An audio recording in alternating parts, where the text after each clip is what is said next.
¿Y si todo lo que usted aprendió sobre el fracaso de su familia fuera una mentira? ¿Y si esas manos callosas que hoy luchan por migajas pertenecieran por derecho a una dinastía de genios? Esta no es solo una historia de amor, es una historia de sangre, de tiempo y de secretos enterrados. En las calles coloniales de San Miguel de Allende, un joven relojero estaba a punto de descubrir que el reloj más difícil de reparar no está hecho de engranajes, sino de mentiras. Y que algunas verdades, cuando se exponen, no solo cuestan oro, cuestan todo. Preparen sus corazones, porque vamos a sumergirnos en la increíble travesía de Mateo Vargas, un hombre que, al intentar reparar el pasado, puso en riesgo su propio futuro. Esta es la clase de historia que nos conmueve el alma, ¿no es verdad? Si usted también se conecta con estas jornadas de superación y justicia, aproveche ahora mismo, suscríbase al canal y déjenos su me gusta, porque le aseguro que no va a querer perderse ni un segundo de lo que le sucedió a Mateo. Pausa breve. Mateo Vargas Rivera tenía 28 años y cargaba el peso de generaciones sobre sus hombros, aunque aún no lo sabía. Su vida era una rutina de dignidad silenciosa. El sol de la mañana lo encontraba montando su puesto improvisado en la plaza principal, entre el murmullo de los turistas y el olor a elote cocido. Él era un relojero artesano en San Miguel de Allende, un talento autodidacta que veía poesía en mecanismos atascados. Sus manos, marcadas por pequeñas cicatrices de herramientas diminutas, eran su único capital. Vivía con su madre, doña Carmen, en una casita humilde, lejos del brillo turístico. Su objetivo era simple: usar su don para reparar relojes antiguos y sacar a su madre de la pobreza, de esa vida de servir en hoteles de lujo. Mal sabía él que el fracaso de su bisabuelo, una historia susurrada con vergüenza por la familia, era, en realidad, la llave de un imperio. La vida de Mateo estaba tejida con hilos de amor y resignación, y en 1200 ningún lugar era esto más evidente que en la pequeña cocina de su madre. Cada mañana, antes de que el sol golpeara con fuerza las calles de San Miguel, él compartía un café de olla con doña Carmen. Ella era una mujer cuyo rostro había sido tallado por la preocupación, pero cuyos ojos aún guardaban la misma intensidad que Mateo había heredado. Carmen trabajaba turnos dobles como cocinera en uno de esos hoteles boutique que vendían la experiencia colonial a precios exorbitantes. Una ironía que no se le escapaba a Mateo. Mientras él limpiaba sus lupas de relojero en la mesa de madera, ella a menudo se detenía frente a un pequeño altar en la esquina, donde descansaban las fotos desvaídas de sus antepasados. Allí, entre una Virgen de Guadalupe y una vela gastada, estaba la imagen de un hombre elegante, con un bigote fino y una mirada penetrante, posando orgulloso junto a un magnífico reloj de pedestal. Don Eliseo Vargas. Este era el bisabuelo de Mateo, el fantasma de la familia. Doña Carmen limpiaba el polvo del retrato con una ternura que siempre terminaba en un suspiro de frustración. «Tanto talento para terminar en nada», murmuraba ella, más para sí misma que para Mateo. Para la familia, don Eliseo era el gran fracaso empresarial, el hombre que tuvo la oportunidad de ser alguien y lo perdió todo, sumiendo a los Vargas en la pobreza de la que Carmen ahora luchaba por sacarlos. Mateo odiaba esa historia. Sentía una vergüenza heredada, pero también, en secreto, una extraña conexión con ese hombre. Sentía el eco de su artesanía mexicana del siglo XIX fluyendo en sus propias venas. Él había abandonado la carrera de ingeniería, la ruta segura que su madre anhelaba para él, precisamente porque no podía ignorar el llamado de los mecanismos, el mismo llamado que, según le dijeron, había destruido a su bisabuelo. Pero Mateo no estaba completamente solo en su pasión. Había un hombre que entendía el lenguaje silencioso de los engranajes. don Leonardo Fuentes. Leo, el dueño de una pequeña tienda de antigüedades escondida en una callejuela empedrada, lejos del ruido de la plaza. Leo era un hombre de 67 años, de cabello plateado y manos temblorosas que, sin embargo, conservaban una sabiduría que la tecnología moderna no podía replicar. Había sido amigo del abuelo de Mateo y era, en esencia, el guardián de la memoria de la ciudad. Fue Leo quien le enseñó a Mateo los secretos de la relojería que no venían en los libros, a sentir el alma de una máquina. Él era la figura paterna que Mateo nunca tuvo, y ocasionalmente le pasaba piezas complejas para restaurar, confiando en las manos del joven más que en cualquier otro. Pero Leo también era un hombre de secretos. A menudo, mientras observaba a Mateo trabajar bajo la luz verde de su lámpara de escritorio, soltaba frases crípticas. «Tu bisabuelo no fracasó, Mateo», dijo una vez, limpiando sus gafas. «A tu bisabuelo lo fracasaron». Hubo un tiempo en que los artesanos mexicanos olvidados por la historia eran reyes en esta ciudad, antes de que otros vinieran a robarles no solo sus diseños, sino su nombre. Mateo siempre presionaba. «¿Qué otros, Leo? ¿Qué pasó?» Pero el anciano negaba con la cabeza, sus ojos nublados por el recuerdo. «La verdad tiene su propio tiempo, mijo. No puedes apresurar un reloj que ha estado detenido por 100 años. Pero ten cuidado, porque hay secretos de familia millonaria que se construyeron sobre las tumbas de hombres buenos como el tuyo». Esas palabras sembraban en Mateo una inquietud que lo consumía. Sentía que estaba al borde de un descubrimiento, sin saber que la verdad misma ya se dirigía hacia él en un auto de lujo color negro. Fue una tarde de martes, bajo el sol implacable que bañaba la plaza principal, cuando el mundo ordenado de Mateo Vargas se fracturó. Él estaba inclinado sobre su mesa, con la lupa de joyero fija en su ojo derecho, realizando una delicada cirugía a un reloj de plata de los años 40. El aire estaba lleno del murmullo de los turistas que compraban baratijas y del pregón de los vendedores de nieves. De repente, ese sonido familiar fue devorado por el silencio, un silencio pesado, antinatural, provocado por el motor casi inaudible de una fortaleza negra sobre ruedas, una camioneta Range Rover último modelo con vidrios tan oscuros que reflejaban las fachadas coloniales como un espejo distorsionado. El vehículo se detuvo bruscamente frente a la humilde banca de Mateo, un acto de presencia tan arrogante que incluso los pájaros parecieron callar. Los otros artesanos de la plaza se congelaron. Sabían lo que esa camioneta significaba. El chofer, un hombre con traje, bajó y abrió la puerta trasera, y de ella descendió Alejandra Castellanos Vega. No caminó, mis amigas, se deslizó. Un tacón de aguja negro golpeó el adoquín con una autoridad silenciosa. Vestía un traje sastre de lino blanco que parecía inmune al polvo y al calor, su cabello negro recogido en un moño impecable, sin un solo cabello, fuera de lugar.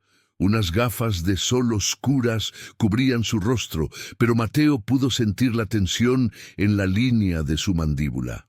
El perfume que la rodeaba era sutil, notas de bergamota y madera, un aroma que costaba más de lo que Mateo ganaba en 6 meses. Ella era la heredera del Imperio Castellanos, la familia dueña de las joyerías de lujo más importantes de México, con tiendas desde la Ciudad de México hasta Miami.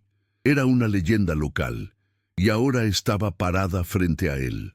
Alejandra Castellanos Vega se quitó lentamente las gafas de sol, revelando unos ojos oscuros, inteligentes y cargados de una fatiga que ni el maquillaje más caro podía ocultar. Durante un minuto eterno, ella no dijo nada. Simplemente observó. Observó las manos de Mateo, esas manos jóvenes, pero marcadas por el trabajo. Vio las herramientas desgastadas, heredadas, que él manejaba con la precisión de un cirujano. Vio un par de relojes restaurados en un paño de terciopelo, piezas modestas pero devueltas a la Vida con un esmero evidente. Mateo sintió su mirada como un escáner, evaluándolo, midiéndolo. Finalmente, ella asintió, como si hubiera tomado una decisión. De su bolso de diseñador, sacó una caja de terciopelo azul marino, tan antigua que los bordes estaban descoloridos. La abrió. Dentro, sobre un lecho de seda amarillenta, descansaba una pieza que hizo que el corazón de Mateo se detuviera. Era un reloj de bolsillo del siglo XIX, en oro macizo, con grabados intrincados de un águila y una serpiente, pero estaba muerto, silencioso. Era una obra maestra de la relojería tradicional mexicana, una pieza de museo. He consultado a los mejores relojeros de Suiza, dijo ella, y su voz, aunque controlada, vibraba con una tensión subterránea, una desesperación apenas contenida. Nadie ha podido hacerlo funcionar. Se inclinó ligeramente hacia adelante y su mirada se clavó en la de Mateo. Se lo digo en serio, joven. Si usted consigue reparar este reloj, si logra que vuelva a latir, yo lo cubro de oro. Literalmente. La promesa era tan vasta, tan irreal, que sonaba a delirio. Pero al ver la oscuridad en los ojos de esa mujer, Mateo supo que no era una exageración, era una súplica. El silencio que siguió a la oferta de Alejandra fue casi tan pesado como el oro del que hablaba. Mateo, con manos que temblaban casi imperceptiblemente, extendió la mano y pidió permiso con la mirada para tocar el objeto. Ella asintió. En el momento en que sus dedos rozaron el metal frío, un escalofrío recorrió su espalda. Era una obra maestra, sí, pero también era una tumba. Puso su lupa en el ojo y se inclinó. Lo que vio le heló la sangre. No era un mecanismo común, era una complicación que solo había visto en bocetos de libros antiguos. Un diseño personalizado de un genio olvidado, y estaba atascado, no roto por una caída, sino congelado, como si una fuerza interna lo hubiera bloqueado deliberadamente hace más de un siglo. El desafío era inmenso, casi un insulto a su habilidad. Levantó la vista y vio a los otros vendedores en la plaza. Sus miradas de asombro se habían transformado en muecas de burla. Pudo leer sus pensamientos. El soñador de los relojes va a caer. Escuchó a uno susurrar: «Te vas a avergonzar, Mateo. Esos ricos solo juegan con nosotros». Pero la burla de sus colegas no era nada comparada con el terror que vio en los ojos de su madre, doña Carmen, cuando llegó a casa esa noche y le contó la propuesta, mostrándole la caja de terciopelo como si fuera una reliquia. ¡Maldita! Carmen retrocedió, santiguándose. «No, mijo, no lo aceptes», le rogó agarrando su brazo. «Esa gente, la gente de dinero, no hace nada por bondad. Te usarán y te desecharán. ¿Qué te pedirán a cambio de ese oro? Tu silencio, tu dignidad, tu vida. Recuerda a tu bisabuelo. Esa gente trae la ruina». Las palabras de su madre resonaron en su mente toda la noche. Una batalla campal entre el miedo heredado y la ambición desesperada. 3 millones de pesos. Era una cifra que su mente apenas podía procesar. Significaba comprarle a su madre la casa que siempre quiso, una donde no tuviera que compartir el baño. Significaba abrir su propio taller, un lugar con verdaderas herramientas suizas, no las piezas heredadas que tenía que afilar cada noche. Significaba, por primera vez en su vida, dejar de contar centavos. Significaba respeto. Al día siguiente, con ojeras profundas, pero una determinación de acero en la mirada, Mateo esperó junto a su banca. A la misma hora, la camioneta negra apareció. Alejandra bajó, esta vez vistiendo un severo traje gris. Mateo no la dejó hablar. Sosteniendo la caja de terciopelo, simplemente dijo: «Acepto el desafío». Una chispa de alivio cruzó el rostro de la mujer, pero fue reemplazada instantáneamente por una frialdad corporativa. «Muy bien, señor Vargas», dijo ella, «pero hay reglas, reglas estrictas». Le informó que tenía exactamente 3 semanas, ni un día más, y no trabajaría en la plaza. Sería llevado a la mansión Castellanos Vega, en las afueras de la ciudad, donde se le proporcionaría un taller y todo lo que necesitara. «Usted trabajará bajo mi supervisión directa», añadió ella. Y entonces, la condición final, la que hizo que Mateo sintiera que estaba firmando un pacto con el diablo. Y absolutamente nadie puede saber lo que está haciendo. Nadie, ni su madre, ni sus amigos. Este es un asunto de familia, ¿entendido? Mateo tragó saliva. Ya no era solo un relojero, era un prisionero de los secretos de familia millonaria. Asintió. Entendido. La puerta de la camioneta se cerró y Mateo sintió que acababa de dejar atrás su antigua vida para siempre. La mansión Castellanos Vega no era una casa, era una declaración de poder. Ubicada en las colinas que dominaban San Miguel de Allende, estaba rodeada por muros de piedra tan altos que bloqueaban el mundo exterior. Era una propiedad colonial restaurada, sí, pero con la precisión fría de un museo. Cada patio, cada fuente, cada azulejo de Talavera estaba impecable, pero sin vida. Era, como Mateo pensó, parte museo y parte fortaleza de lujo. Fue conducido por pasillos silenciosos donde sus botas de trabajo parecían gritar contra el mármol pulido, pasando junto a retratos al óleo de ancestros castellanos que lo miraban con desdén. Alejandra lo llevó a un ala de la mansión que claramente había sido preparada para él. Abrió unas puertas dobles de madera pesada y reveló un taller que le robó el aliento. Era el sueño de cualquier relojero artesano. Había lupas, electrónicas de alta definición, juegos completos de microherramientas suizas de titanio, limpiadores ultrasónicos, y en el centro, como un altar, un torno de relojero del siglo XIX, una pieza de museo perfectamente conservada y funcional. Era una máquina que Mateo solo había visto en fotografías. Se acercó a ella y pasó los dedos por el latón frío con una reverencia que no sintió por nada más en esa casa. Alejandra observó su reacción. «Tendrá todo lo que necesite», dijo ella, con su voz controlada.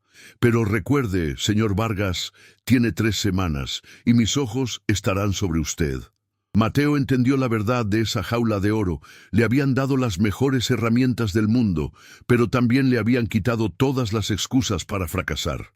Los primeros 2 días, Mateo no intentó reparar nada. Se dedicó a examinar, a escuchar el silencio del reloj. En la soledad opresiva de ese taller de lujo, se sentó frente a la obra maestra muerta. Desplegó sus propias herramientas desgastadas, junto a las nuevas y brillantes, un gesto de lealtad a su propio pasado humilde. Comenzó el desmontaje con una precisión quirúrgica. Cada tornillo, cada puente, cada rubí fue meticulosamente catalogado. Era, sin duda, el mecanismo más complejo que había tocado. En la tercera mañana, mientras limpiaba una capa de aceite endurecido de una placa oculta bajo el muelle principal, encontró algo. No era parte del mecanismo, era una firma, una diminuta, elegante y casi invisible firma de grabador. Mateo ajustó la lupa electrónica, acercando la imagen hasta que llenó la pantalla. Y entonces su corazón dejó de latir. Las iniciales estaban allí, inconfundibles, grabadas con una floritura artística. E.V. San Miguel, 1889. E.V. Eliseo. Eliseo Vargas. Sus manos, normalmente tan firmes como la roca, comenzaron a temblar violentamente. Este no era cualquier reloj. Este era el reloj de su bisabuelo. El fracasado. El fantasma de la familia. De repente, las advertencias de su madre, las palabras crípticas de Leo Fuentes sobre los artesanos mexicanos olvidados por la historia, todo cobró un sentido aterrador. ¿Era esto una coincidencia? ¿O Alejandra Castellanos Vega sabía exactamente quién era él cuando se acercó a su banca en la plaza? Levantó la vista hacia la esquina de la habitación, donde un pequeño punto negro, una cámara de seguridad, lo observaba. Sintió un frío que le recorrió la espalda. Este desafío no era sobre oro, era una trampa, y él acababa de morder el anzuelo. No dijo nada. Con un esfuerzo supremo controló el temblor de sus manos y cubrió la firma, fingiendo que solo estaba limpiando la pieza, pero su mente corría a 1000 por hora. El juego había cambiado. La presencia de Alejandra Castellanos Vega en el taller se volvió una constante. Ella no solo supervisaba, acechaba, llegaba sin anunciarse, con sus tacones resonando en el silencio, y se sentaba en un rincón durante horas, inmóvil, observando a Mateo trabajar. Su intensidad era perturbadora. No era la curiosidad de una clienta, era la fijación de una cazadora. Y luego venían las preguntas. No eran preguntas sobre el tiempo que tardaría, sino preguntas extrañas, demasiado específicas. ¿Qué opina de las técnicas de grabado de esa época, señor Vargas? Preguntaba señalando la caja de oro. ¿Sabe usted si los artesanos de San Miguel solían incluir compartimentos secretos en sus obras? Firmas ocultas. Mateo, que ahora guardaba el secreto de las iniciales EV, como un tesoro personal, sintió un sudor frío, mantuvo sus respuestas técnicas deliberadamente vagas. «Es un trabajo excepcional, sin duda», respondía él sin levantar la vista de la lupa. Pero estos maestros artesanos rara vez revelaban todos sus trucos. Cada pieza era un universo, pero cada pregunta que ella hacía confirmaba su sospecha. Alejandra no estaba buscando que el reloj diera la hora. Ella estaba buscando algo específico, algo que creía que estaba escondido dentro de ese mecanismo. Él se dio cuenta, mis amigas, de que ambos estaban mintiendo. Él fingía no saber quién había hecho el reloj, y ella fingía que solo quería repararlo. Era un duelo silencioso de secretos, y el reloj de oro, muerto sobre la mesa de trabajo, era el campo de batalla. Alejandra, por su parte, observaba la habilidad casi sobrenatural de Mateo, la forma en que sus manos parecían entender el metal a un nivel íntimo, y se convencía cada vez más de que había elegido al hombre correcto para desenterrar la verdad que tanto temía y anhelaba. Las noches en la mansión Castellanos eran las más largas de la vida de Mateo. Le habían asignado una habitación de huéspedes lujosa, con sábanas de tantos hilos que se sentían como seda, pero él dormía con la ropa puesta, sintiéndose un impostor. En la oscuridad, cuando el silencio de la fortaleza de lujo era absoluto, él sacaba su teléfono celular. Con la débil señal de Wi-Fi de la mansión, se sumergió en los archivos digitales de las bibliotecas locales.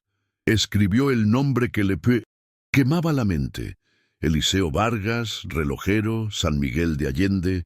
Al principio casi nada, pero luego encontró la hemeroteca digital de El Sol de San Miguel.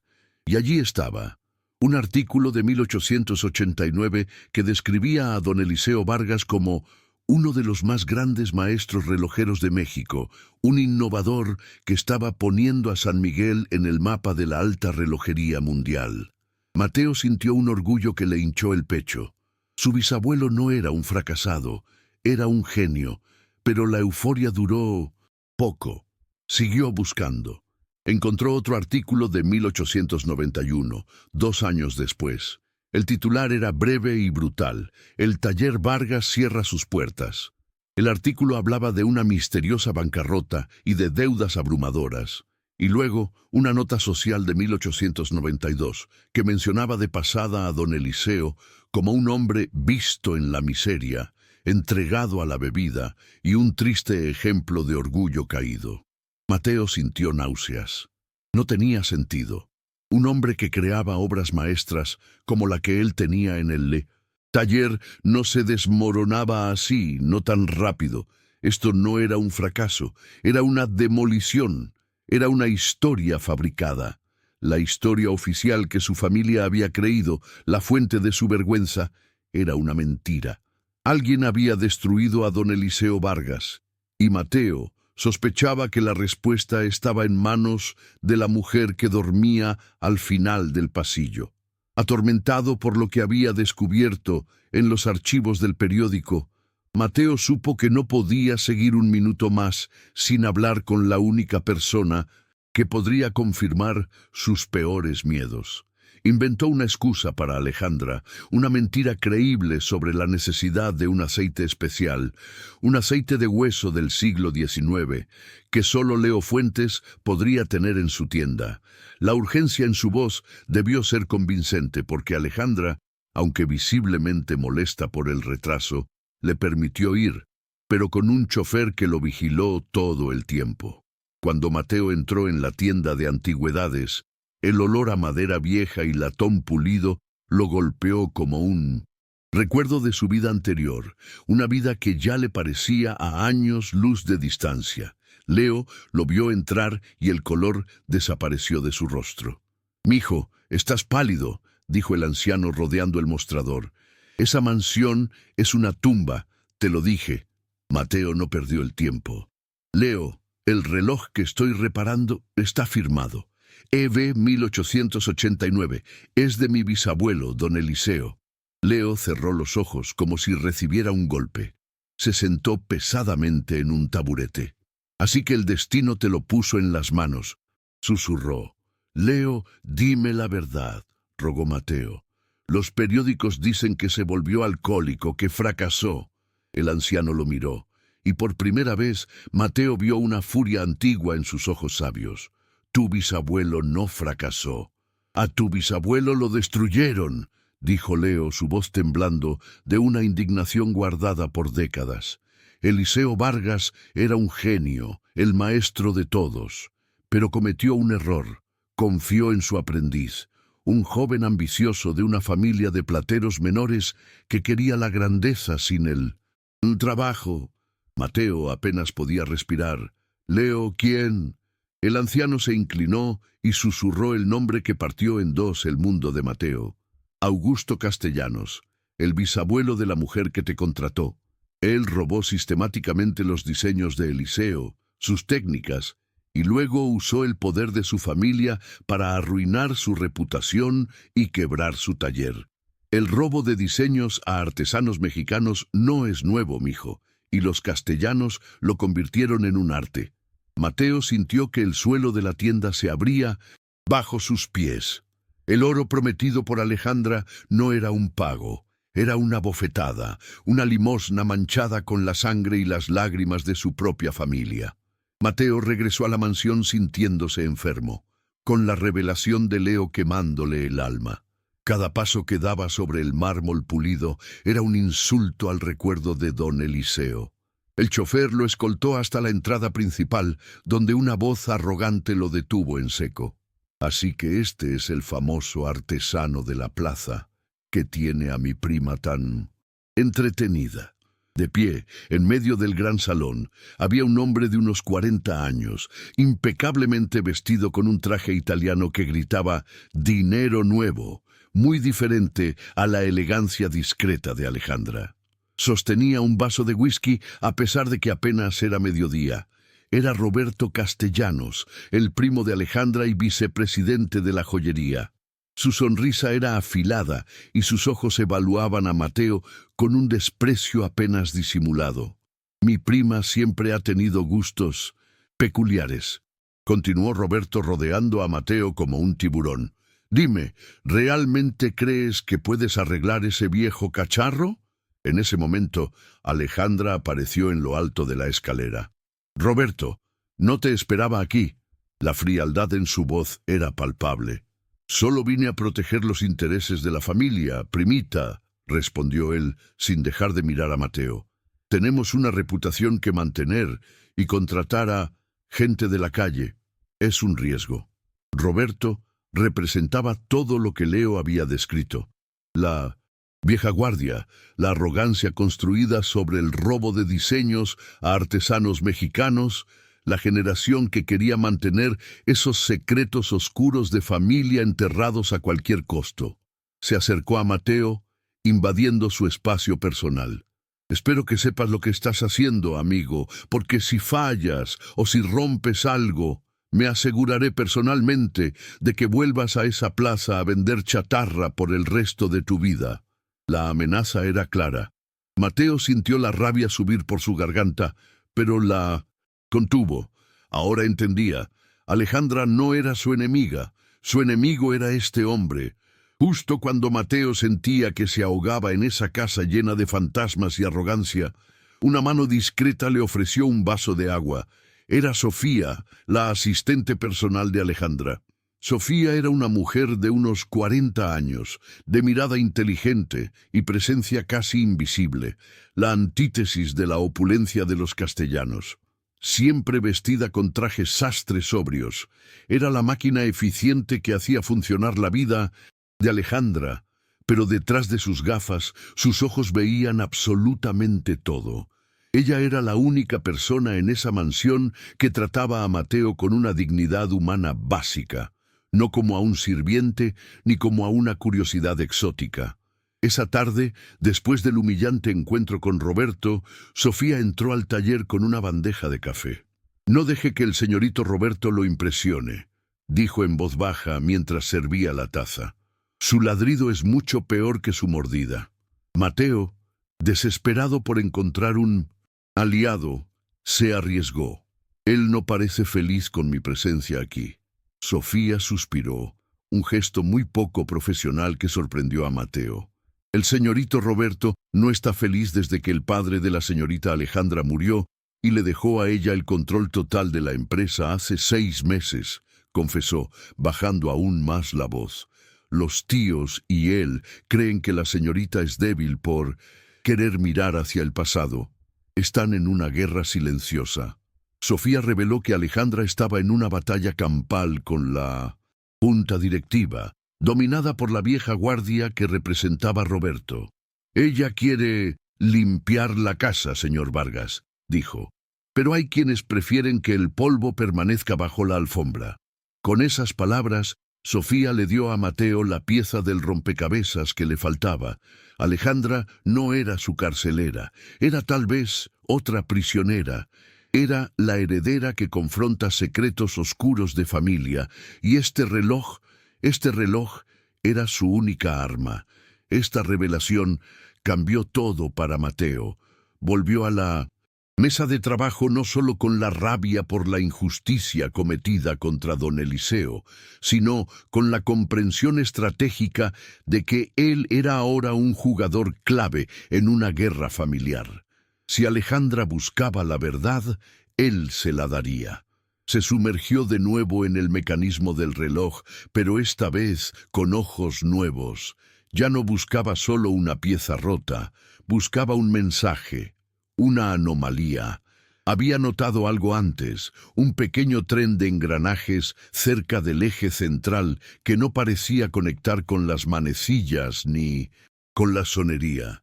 En ese momento lo había descartado como una complicación de calendario abandonada, pero ahora, con la certeza de que su bisabuelo había sido borrado de la historia, lo miró de nuevo. Trazó el movimiento de esos engranajes con una aguja fina. No movían una fecha, movían una serie de palancas diminutas que terminaban en un punto ciego, justo en la costura interna de la caja de oro.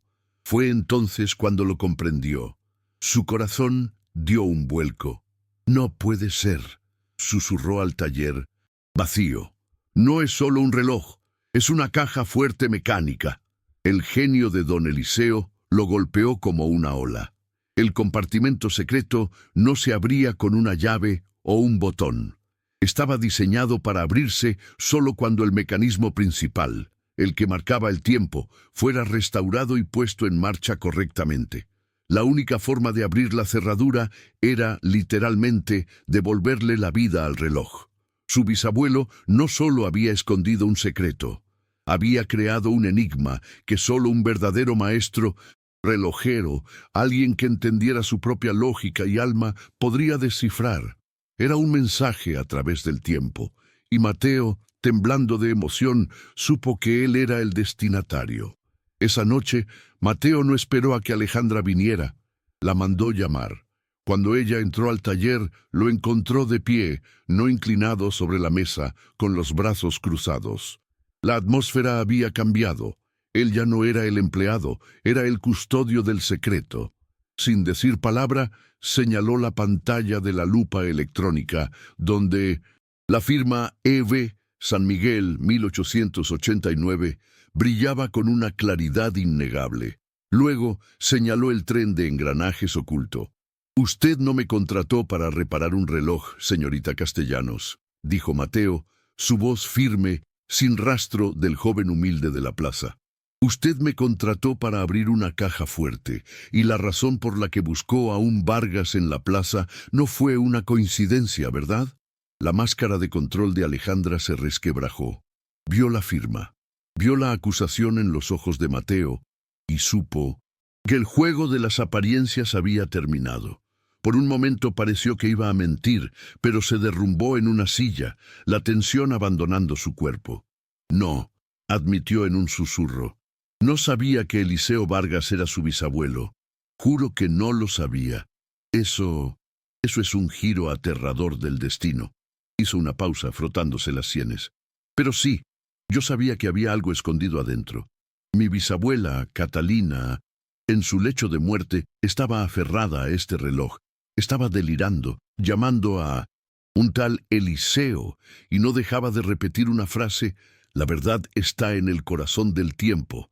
Mi padre y mis tíos siempre dijeron que eran los desvaríos de una anciana, pero yo nunca lo creí. Necesitaba saber qué quiso decir. Esa confesión, mis amigas, rompió el hielo entre ellos. La dinámica de poder se disolvió, reemplazada por una alianza frágil y desesperada. Ya no eran la heredera y el artesano, eran dos personas atrapadas en una historia de relojes antiguos y secretos que era más grande que ambos. Las siguientes noches de trabajo fueron diferentes. Trabajaban juntos, codo a codo, tratando de descifrar el enigma mecánico. El taller, antes una prisión de lujo, se convirtió en un santuario, un refugio contra el resto de la mansión. Entre tazas de café amargo a las 3 de la mañana, las barreras cayeron. Alejandra reveló la asfixiante realidad de su vida. Una jaula de oro donde cada decisión estaba dictada por el nombre de la familia. Confesó que se había divorciado de un hombre al que nunca amó. Un matrimonio arreglado para fusionar imperios. «Siempre sentí», dijo ella, mirando el reloj muerto, «que esta fortuna tenía sangre en los cimientos. No quiero heredar solo la riqueza, Mateo. Quiero heredar la verdad, por dolorosa que sea». Conmovido por su vulnerabilidad, Mateo, a su vez, compartió el otro lado de esa misma historia. Le habló del dolor de crecer pobre, de la sombra del fracaso de don Eliseo, de la vergüenza que su familia había cargado como una enfermedad. Le contó cómo su madre, doña Carmen, se rompía la espalda cocinando para los turistas ricos, sin saber que su familia merecía un lugar de honor en la historia de San Miguel. En esa vulnerabilidad mutua, en esa honestidad brutal, nació una conexión inesperada. Se vieron el uno al otro, no como un Castellanos y un Vargas, sino como dos almas buscando justicia y redención. Pero esa nueva alianza, esa frágil confianza nacida en las sombras del taller, no pasó desapercibida. Roberto. Castellanos tenía ojos y oídos en toda la mansión. Vio la forma en que su prima pasaba horas con el artesano, vio la intensidad con la que trabajaban y supo que su peor temor se estaba haciendo realidad. Alejandra no iba a detenerse. Decidió entonces cambiar de táctica, pasar de la intimidación a la corrupción. Esperó a Mateo una noche, no en el taller, sino en la biblioteca, un cuarto oscuro forrado de libros antiguos que olían a cuero y polvo. Mateo estaba buscando textos sobre relojería del siglo XIX. Roberto estaba allí en un sillón de cuero con otra copa de whisky en la mano. «Vargas», dijo, su voz falsamente amigable. «He estado observándolo. Es usted un hombre con talento, un talento desperdiciado en mi prima y su cacería de fantasmas. Se levantó y se acercó a Mateo. Mire, voy a ser directo. Alejandra le ofreció 3 millones, ¿cierto? Es una miseria, es un insulto a su habilidad. Abrió un maletín que estaba a sus pies. Dentro había fajos de billetes. Aquí hay 10 millones de pesos, en efectivo, suyos. Mateo lo miró sin entender. El precio es simple, continuó Roberto. Quiero que falle. Quiero que una pieza clave se deslice, que el muelle principal se parta accidentalmente. Un error irreparable. Cúlpeselo a la antigüedad del metal. Hay cosas, amigo, que es mejor que permanezcan enterradas. Alejandra es una tonta romántica que destruirá esta compañía y el trabajo de miles de personas solo para limpiar una conciencia que a nadie le importa. Piense en su futuro, piense en su madre. La oferta quedó flotando en el aire, una tentación vil y pesada. Mateo miró los 10 millones. Era una fortuna. Era la solución a todos los problemas que había tenido en su vida. Pero entonces levantó la vista y miró a Roberto, el rostro sonriente de la arrogancia, el heredero del hombre que le robó todo a don Eliseo. Vio en él la cara del cómo los ricos robaron a artesanos pobres. Pensó en su bisabuelo muriendo en la miseria, calumniado como un borracho, fracasado, mientras esta familia construía un imperio sobre sus huesos. Y la respuesta salió de lo más profundo de su ser. No, fue una sola palabra, dicha en voz baja, pero con el peso de 4 generaciones de dignidad herida. La sonrisa de Roberto se borró. Sus ojos se volvieron fríos como el hielo. Grave error, Vargas, siseó. Acaba de elegir el lado perdedor. Roberto se fue, dejando a Mateo temblando, no de miedo, sino de rabia. La represalia no tardó. A la mañana siguiente, mientras trabajaba en el taller, su celular sonó. Era una llamada frenética de otro vendedor de la plaza. «Mateo, tienes que venir. Tu puesto, Dios mío, tu puesto». Alejandra, viendo la palidez mortal en el rostro de Mateo, lo llevó ella misma, rompiendo el protocolo de seguridad. Al llegar a la plaza principal, el corazón de Mateo se hizo pedazos.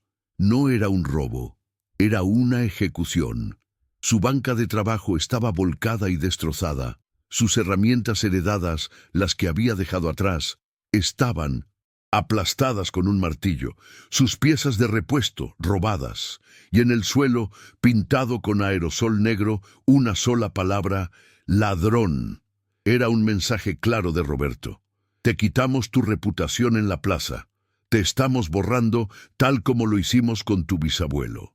Mateo estaba de rodillas, recogiendo los pedazos rotos de una herramienta que había pertenecido a su abuelo, las lágrimas de rabia nublando su visión.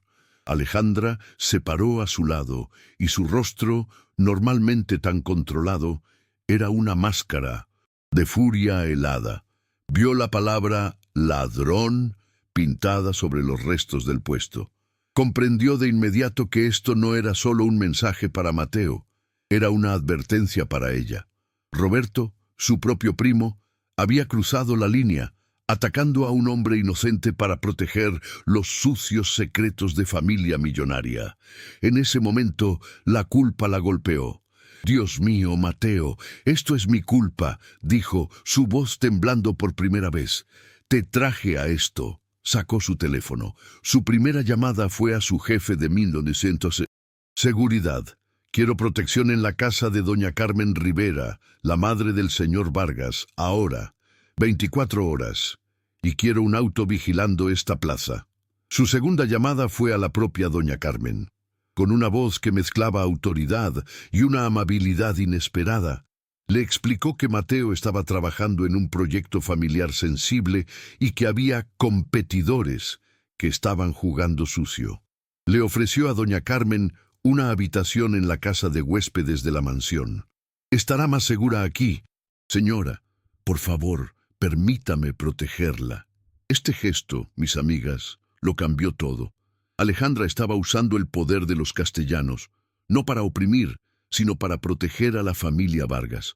Cuando regresaron a la mansión, el silencio en el auto era pesado, pero ya no era un silencio de desconfianza. «Ya no somos contratante y contratado, Mateo», dijo Alejandra. «Estamos juntos en esto.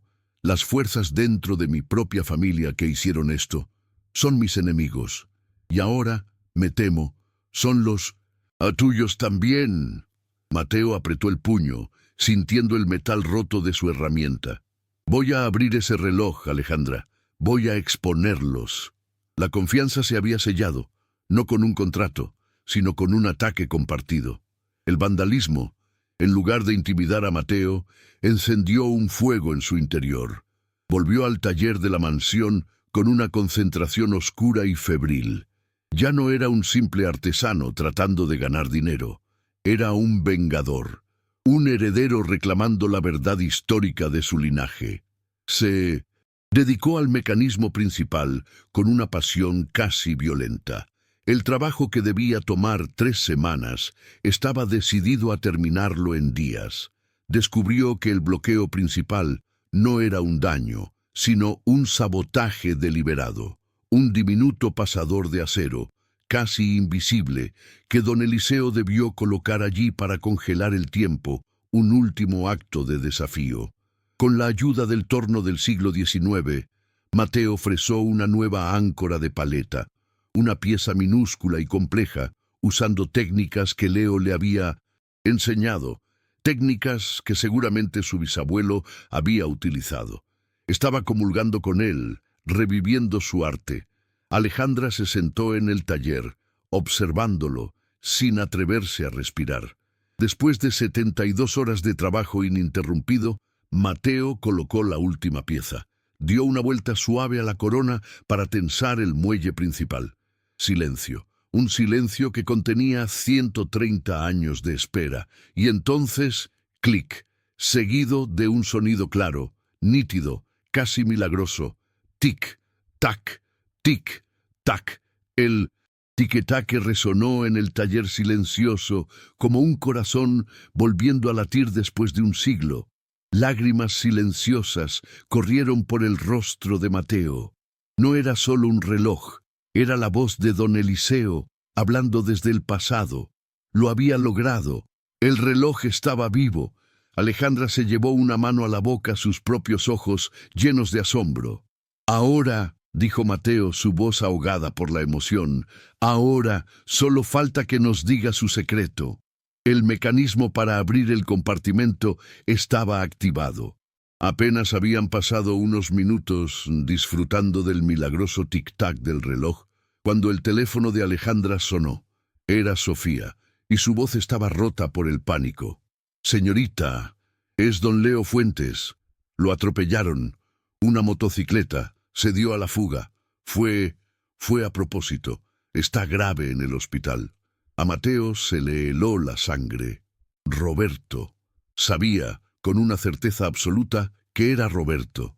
Habían atacado su puesto, y ahora habían ido por su mentor, por el único hombre vivo que conocía la historia completa de los artesanos mexicanos olvidados por la historia. El sentimiento de culpa lo ahogó. Había puesto a Leo en peligro. Alejandra no dijo nada, simplemente lo tomó del brazo y corrieron al auto. En el hospital, el olor a antiséptico y miedo lo golpeó. Encontraron a Leo en una camilla, conectado a máquinas, su cuerpo maltratado. Estaba consciente, pero apenas. «Mijo», susurró cuando Mateo se acercó. Sabía que vendrían. «Leo, no hables, por favor», sollozó Mateo. Pero Leo lo agarró de la camisa con una fuerza sorprendente. «Escucha, tu bisabuelo era más listo que ellos», tosió. Un espasmo de dolor cruzó su rostro. «Él dejó una llave, no una llave de metal, la dejó en las manos de la verdad». Mateo estaba confundido. «No entiendo, Leo». «El compartimento, la combinación», susurró Leo, sus ojos perdiendo el foco. «Busca donde los maestros, donde firman sus obras. La firma, Mateo. La firma es la clave». Fueron sus últimas palabras. Sus ojos, Se cerraron y el monitor cardíaco mostró una línea errática. Los médicos entraron corriendo. Leo Fuentes, el guardián de la memoria, acababa de caer en coma, llevándose consigo sus secretos, pero dejando a Mateo una última y críptica pista. Mateo regresó a la mansión con una furia fría y silenciosa. La muerte de su mentor, pues para él estaba muerto, había borrado cualquier rastro de miedo. Ahora solo quedaba la justicia. Se sentó en el taller, con el tic-tac del reloj de don Eliseo llenando el silencio, como un corazón que le daba fuerzas. Alejandra observaba, sabiendo que habían cruzado un punto de no retorno. La firma es la clave, repetía Mateo. Puso el reloj bajo la lupa electrónica, aumentando la magnificación al máximo, mucho más allá de lo que el ojo humano podría ver. Se enfocó en la elegante firma, E.B. San Miguel, 1889. Al principio no vio nada, solo la firma, pero recordó las palabras de Leo. Busca donde firman. Miró los arabescos decorativos que rodeaban la firma, esos grabados que había descartado como simples adornos, y entonces lo vio. No eran solo adornos, eran micrograbados, casi invisibles, un código escondido a simple vista. Oculta en la curva de una hoja había una secuencia numérica, 3192. No eran solo números. Mateo, como relojero artesano, reconoció el patrón. Era una secuencia de relojería. 3 vueltas a la derecha, 1 a la izquierda, 9 a la derecha, 2 a la izquierda. Su bisabuelo, el genio, había dejado un enigma que solo otro, verdadero relojero, podría descifrar. No era un código escrito, era un manual de instrucciones mecánicas. El tic-tac del reloj ahora sonaba como una cuenta regresiva. Miró a Alejandra, sus ojos ardiendo con la intensidad de su descubrimiento. Lo tengo. Es el código para abrir el compartimento. Don Eliseo lo escondió en su propia firma. Llegó el momento. Mateo miró a Alejandra y ella asintió, dándole el valor que necesitaba. Con manos firmes, tomó la corona del reloj. El tic-tac era el único. Sonido en el taller, un metrónomo contando los segundos hacia la verdad. Siguiendo el código oculto en la firma de su bisabuelo, comenzó la secuencia. 3 vueltas a la derecha, susurró, y el mecanismo interno respondió con un clic suave y preciso. 1 a la izquierda, clic. 9 a la derecha, clic, clic, clic. Era como marcar la combinación de una bóveda de banco, pero infinitamente más delicada. 2 a la izquierda, clic, clic. Hubo un segundo de silencio absoluto, donde ni siquiera el reloj pareció latir, y entonces se escuchó. No fue un ruido fuerte, sino un suspiro mecánico, un clic sutil y profundo, como el de una cerradura antigua que cede después de 100 años.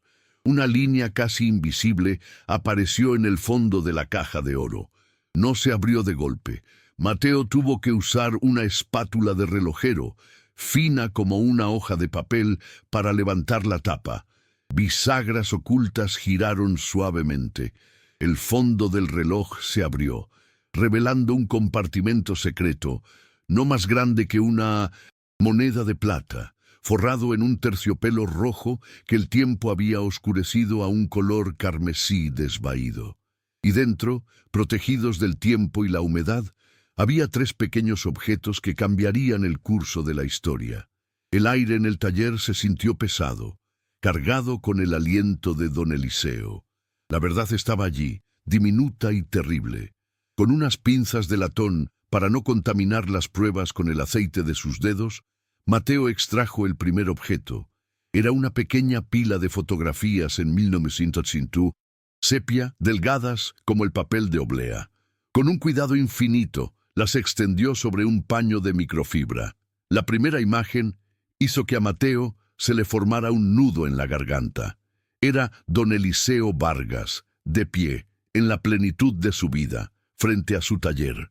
Detrás de él se veían estantes llenos de relojes magníficos y herramientas que Mateo reconoció. No era el rostro del fracasado de las historias de su madre. Era el rostro de un maestro, un genio orgulloso de su imperio. Pero fue la segunda fotografía la que hizo que Alejandra soltara un grito ahogado. En ella don Eliseo estaba de nuevo, pero no estaba solo. A su lado, de pie y ligeramente detrás de él, en la pose inequívoca de un subordinado, estaba un hombre joven, de mirada intensa y ambiciosa. Alejandra se llevó la mano a la boca. «No, no puede ser», susurró. Se acercó a la foto, sus ojos fijos en el rostro del joven aprendiz. Ese es mi bisabuelo, Augusto Castellanos. La historia oficial de la familia, la leyenda del genio autodidacta que había fundado la joyería Castellanos desde cero, se hizo añicos en un instante. Augusto Castellanos, el patriarca, el fundador, no era el maestro, era el aprendiz. Estaba allí, en la foto, vistiendo el delantal de trabajo del taller de Eliseo Vargas. La prueba irrefutable del primer eslabón de la mentira estaba frente a ellos. Mientras Alejandra seguía en shock, procesando la imagen de su bisabuelo como un simple aprendiz, Mateo extrajo el segundo objeto. Era un fajo de papeles doblados, un pergamino amarillento y quebradizo. Con la delicadeza de un arqueólogo, lo desdobló sobre la mesa. No eran contratos, como pensó al principio, eran bocetos, diseños de joyería de una belleza y complejidad que Mateo jamás había visto. Eran dibujos técnicos de collares, broches, anillos y pendientes, cada uno con anotaciones escritas en una caligrafía elegante. «Collar, sol de medianoche», leyó Mateo en voz alta. «Pendientes, lágrimas de la luna». Cada diseño estaba descrito con una precisión asombrosa, especificando los mecanismos de engarce, el peso de los diamantes, las técnicas de esmaltado, y al final de cada hoja, la misma firma orgullosa. Creación de Eliseo Vargas, maestro relojero y joyero, San Miguel, 1889. Mateo estaba maravillado por el genio de su bisabuelo, pero Alejandra, al escuchar esos nombres, palideció mortalmente. «¡No! ¡Esos nombres!», susurró. Salió corriendo del taller, dejando a Mateo confundido. Regresó menos de un minuto después, cargando un libro pesado, encuadernado en cuero oscuro, con el escudo de los Castellanos grabado en oro. Era el Catálogo Histórico de la Casa Castellanos, 1890-1900. Con manos temblorosas, lo abrió. Y allí estaba, página tras página, el collar sol de medianoche, los pendientes lágrimas de la luna, los mismos diseños exactos fotografiados en un terciopelo suntuoso. Pero el crédito, en letras doradas, decía «Creaciones exclusivas de don Augusto Castellanos». La prueba del robo de 1910, diseños a artesanos mexicanos, era irrefutable. Augusto no solo había robado, había tomado el portafolio entero de su maestro y lo había renombrado como suyo, construyendo un imperio sobre el genio robado de Eliseo Vargas. El aire en el taller era irrespirable. La verdad era tan fea, tan monumental, que amenazaba con aplastarlos. Pero faltaba el último objeto, el más pequeño, un sobre sellado, amarillento por el paso de 130 años. En el frente, una caligrafía femenina y temblorosa decía: «Para quien tenga el valor de buscar la verdad». Alejandra lo reconoció al instante. «Es la letra de mi bisabuela, Catalina», dijo, con la voz rota. Este era el corazón del tiempo. Este era el testamento que Catalina había mencionado en su lecho de muerte. Le temblaban tanto las manos que no podía abrirlo. Mateo, con gentileza, tomó el sobre, rompió el sello de cera, frágil como el polvo, desdobló la carta. Era de Catalina Castellanos, escrita en la noche de la muerte de su esposo Augusto, décadas después del crimen. Y era una confesión completa. «Que Dios me perdone», comenzaba la carta, «y que la historia nos juzgue. Lo que mi esposo, Augusto, le hizo a su maestro, don Eliseo Vargas, fue más que un robo, fue la destrucción de un alma. Catalina lo confesó todo. Cómo Augusto, carcomido por la envidia del genio de su maestro, robó sistemáticamente sus libros de diseños. Pero no se detuvo ahí.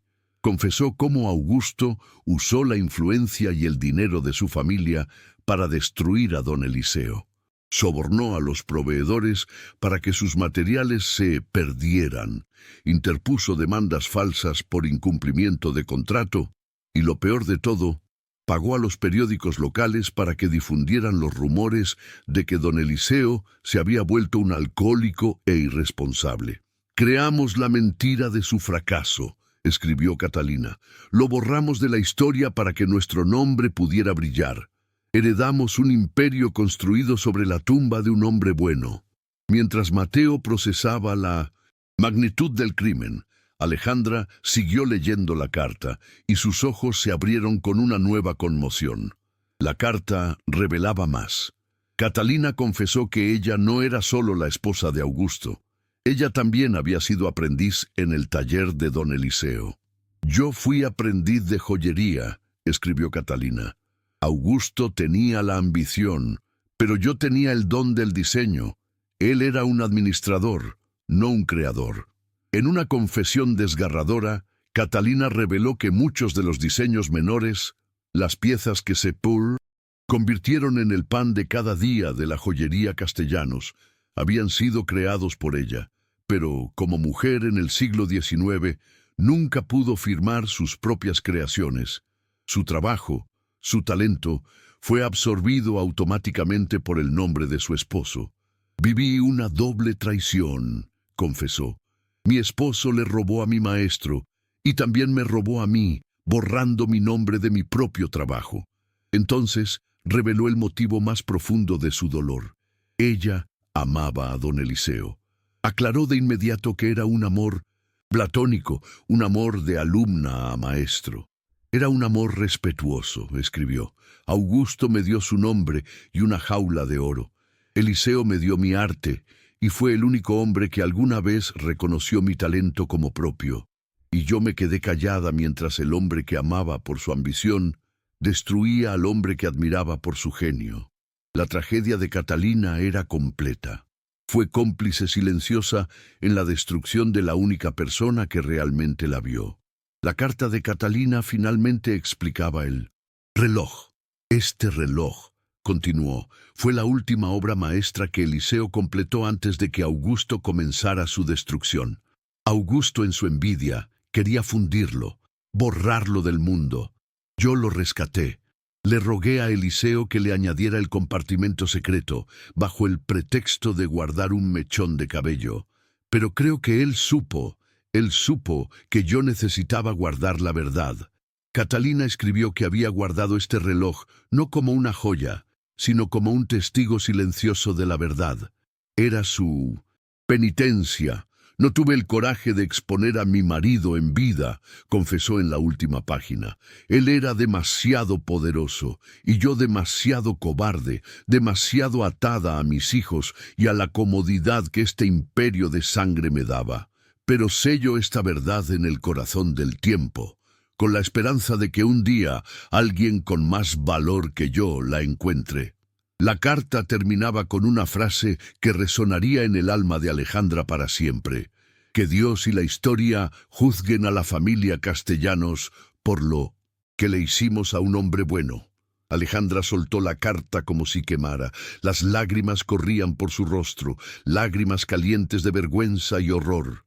Toda su vida, cada lujo, cada privilegio, cada gramo de respeto que su apellido imponía, todo estaba construido sobre la traición, el robo de diseños a artesanos mexicanos y la destrucción calculada de un maestro artesano. El imperio Castellanos no era un legado, era la escena de un crimen.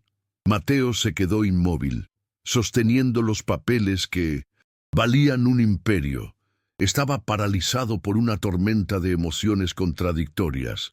Por un lado, sentía una euforia salvaje, una vindicación que le recorría las venas. Su familia no era una familia de fracasados. Su bisabuelo, don Eliseo, había sido un genio, un maestro traicionado. La vergüenza que había cargado toda su vida se evaporó, reemplazada por una rabia pura y helada contra la familia que había construido su fortuna sobre la ruina de la suya. Tenía en sus manos la prueba para destruirlos, para exigir la justicia para artesanos que Leo Fuentes había mencionado, para reclamar una fortuna que por derecho le pertenecía. Podía hundir el nombre de los castellanos para siempre. Pero entonces miró a Alejandra. Ella no era la heredera millonaria altiva de la plaza. Era una mujer rota, sollozando en el suelo del taller, avergonzada no por la pérdida del dinero, sino por la magnitud del pecado de sus antepasados. Él vio a una mujer que, a diferencia de su bisabuela Catalina, sí había tenido el valor de buscar la verdad, sabiendo que la destruiría. Ella no le ocultó el reloj, se lo trajo, pagándole para que encontrara la bala que la mataría. En medio de sus sollozos, Alejandra levantó la mirada, sus ojos oscuros inundados de desesperación. ¿Qué vas a hacer, Mateo? La pregunta quedó suspendida en el aire, y Mateo comprendió el peso aterrador de ese momento. El artesano pobre de la plaza tenía ahora el poder absoluto. El destino de los castellanos estaba en sus manos. Mateo la observó por un largo momento. La rabia en su pecho luchaba contra la compasión que sentía por la mujer que tenía delante. Antes de responder a su pregunta, él necesitaba saber la verdad completa. Antes de decidir nada, dijo, su voz tranquila pero dura como el acero, necesito que me diga la verdad. Usted me dijo que encontrarme en la plaza, que yo fuera un Vargas, fue una coincidencia. Alejandra cerró los ojos, las lágrimas escapando. Mentí, susurró, la confesión final, saliendo de ella. Bueno, mentí a medias. Le juro que no sabía que Eliseo era su bisabuelo, pero sí sabía del apellido Vargas. Admitió que cuando su bisabuela deliraba, no solo decía Eliseo, a veces gritaba, Vargas, que Vargas me perdone. Alejandra, obsesionada con esas palabras, había investigado el nombre. Encontré los mismos artículos que usted encontró, confesó. El genio de 1889 y el fracaso de 1891. Y luego la busqué a usted. Busqué a cualquier relojero artesano en San Miguel de Allende que llevara ese apellido. Y lo encontré.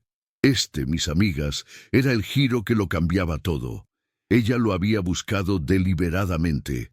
Yo necesitaba, dijo, su voz quebrándose, que fuera usted quien encontrara la verdad. Sentí que era el destino, que solo la sangre de un Vargas podía abrir lo que un Vargas había cerrado. Yo merezco pagar por los pecados de mi familia, Mateo. Merecemos ser expuestos.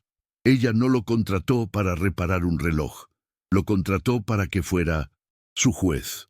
Ese momento de cruda honestidad, esa confesión que colgaba en el aire entre Mateo y Alejandra, fue destrozado.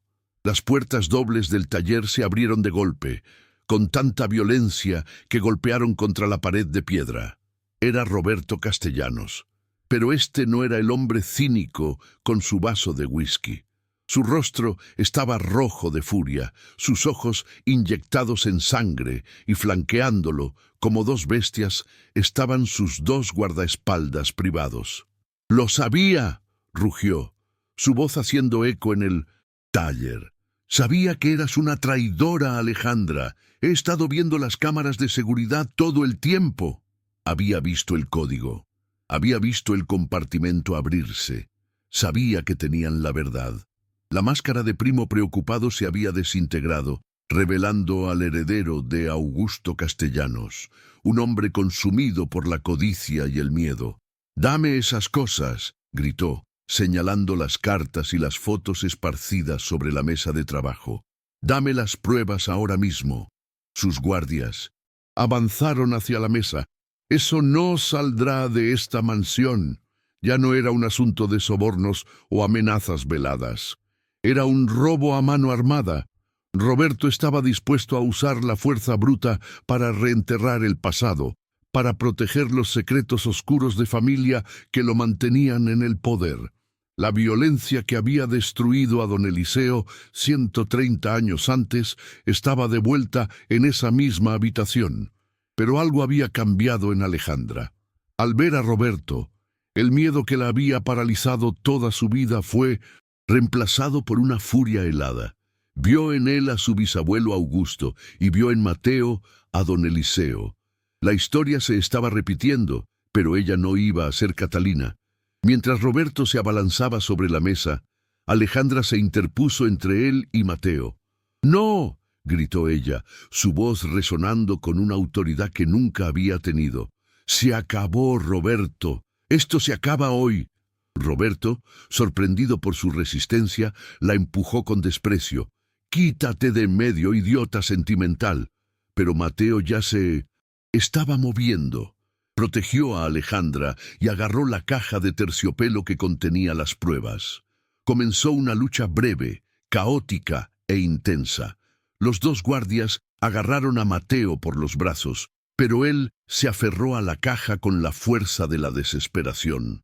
En medio del forcejeo, Sofía, la asistente, que había escuchado los gritos, apareció en la puerta y vio la escena. Con una rapidez que nadie esperaba, sacó su teléfono y marcó a la policía. Roberto vio a Sofía y supo que el tiempo se había acabado. Con un último golpe le arrebató la caja a Mateo y corrió hacia la puerta, empujando a Sofía fuera de su camino. Se detuvo en el umbral, su pecho subiendo y bajando, su rostro deformado por el odio.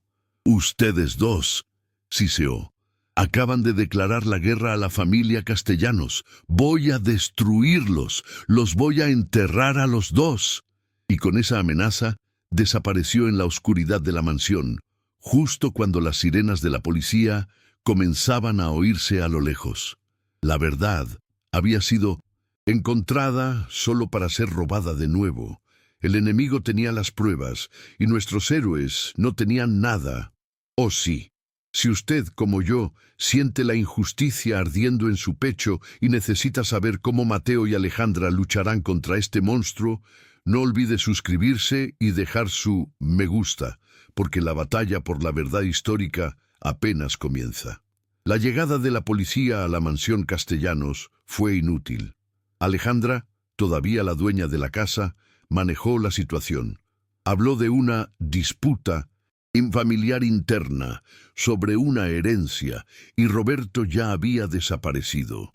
Los oficiales, intimidados por el apellido y el lujo, se retiraron con disculpas. Pero esto, mis amigas, era solo el principio. Roberto no necesitaba la violencia física. Tenía armas mucho más poderosas, el dinero y la influencia. En los días siguientes, el verdadero poder de la familia Castellanos se movilizó como un ejército. Un equipo de abogados de élite, los más caros de la Ciudad de México, presentaron una demanda formal, pero no contra Alejandra, contra Mateo Vargas Rivera. La demanda lo acusaba de robo, de intento de extorsión y de agresión contra Roberto. La narrativa era brillante y cruel. Alegaban que Mateo, el relojero pobre, había descubierto el reloj de gran valor, había intentado robarlo, y al ser descubierto por el valiente Roberto, lo había atacado. Simultáneamente, la maquinaria mediática controlada por los aliados de los castellanos se puso en marcha. Pequeñas columnas de Sociedad y luego periódicos más grandes comenzaron a plantar la historia. Un oportunista artesano de Rúa, que aprovechándose de la confianza de la filantrópica Alejandra Castellanos, intentó extorsionar a una familia tradicional, inventando una historia descabellada sobre diseños robados. Estaban repitiendo la historia de don Eliseo, estaban matando la reputación de Mateo antes de que pudiera decir una sola palabra de la verdad. La demanda de Roberto no era solo para asustarlo, era una orden de arresto. 2 días después del robo de las pruebas, la policía regresó a la mansión. Esta vez no fueron respetuosos. Tenían una orden para detener a Mateo Vargas para interrogarlo. Alejandra, frenética, llamó a sus propios abogados. Pero el movimiento de Roberto había sido más rápido. Mateo fue sacado de la mansión de lujo, no como un invitado, sino como un criminal, humillado frente al personal. Pasó 24 horas en una celda fría, un lugar que olía a miedo y desesperación. Fue la noche más larga de su vida, donde la verdad que había descubierto parecía una broma cruel.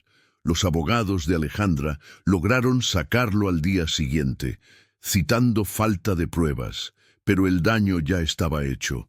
La noticia de su arresto, aunque breve, se filtró. Su reputación en San Miguel estaba destruida. Cuando intentó regresar a la plaza principal, al lugar donde había construido su vida, los otros artesanos, los mismos que antes se burlaban de él, ahora lo miraban con desprecio y miedo. El líder de la Asociación de Minden-Centenaire, comerciantes, un hombre que recibía grandes donaciones de los empresarios aliados a los castellanos, le bloqueó el paso. «No puedes poner tu puesto aquí, Mateo», le dijo con frialdad. «Das mala imagen.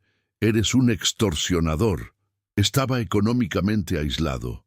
Roberto no solo le había quitado las pruebas, le había quitado su sustento, su comunidad y su buen nombre. Era un fantasma, tal como lo fue don Eliseo. La guerra de Roberto no se detuvo en la plaza. Sabía que para quebrar a un hombre como Mateo, debía atacar su punto más vulnerable, su madre. Doña Carmen, que había regresado a su casita después de que Mateo fue liberado, fue a trabajar al Hotel Boutique esa mañana solo para ser llamada a la oficina del gerente. El hombre, que la conocía desde hacía 15 años, no se atrevía a mirarla a los ojos. «Carmen, lo siento», murmuró, empujando un sobre con su liquidación sobre el escritorio. «Órdenes de arriba. El hotel pertenece a un consorcio que hace negocios con los castellanos. No quieren problemas». Doña Carmen fue despedida, sin honor, después de una vida de servicio. El mensaje de Roberto era de una crueldad absoluta. No solo serían aislados, serían estrangulados económicamente. Esa misma tarde, mientras madre e hijo se sentaban en su pequeña cocina, aturdidos por la velocidad de su caída, un auto de lujo se detuvo afuera. No era Alejandra. Era un abogado de la familia Castellanos, un hombre neutral que trabajaba para el consorcio. Traía un acuerdo de compensación discreta. Les ofrecían 5 millones de pesos, una fracción de la oferta inicial de Roberto. A cambio, Mateo debía firmar una confesión pública, admitiendo que había malinterpretado la historia del reloj y pidiendo disculpas a don Roberto Castellanos por la angustia emocional causada. Si no firmaba, el abogado les informó fríamente que la próxima demanda sería por daños y perjuicios contra la marca Castellanos, y buscarían embargar la casa de doña Carmen como pago, o aceptaban las migajas y el silencio, o serían aplastados por completo. Mientras Mateo enfrentaba la ruina total, Alejandra libraba su propia batalla, y también la estaba perdiendo. Convocó a una junta de emergencia del Consejo de la Joyería Castellanos, decidida a exponer a Roberto. Sin las pruebas físicas que Roberto ahora tenía escondidas, todo lo que tenía era su palabra y la historia de la confesión de Catalina. Entró en la sala de juntas, lista para la pelea de su vida. Pero Roberto ya se le había adelantado. Él se dirigió primero al consejo, dominado por sus tíos conservadores, hombres de la vieja guardia.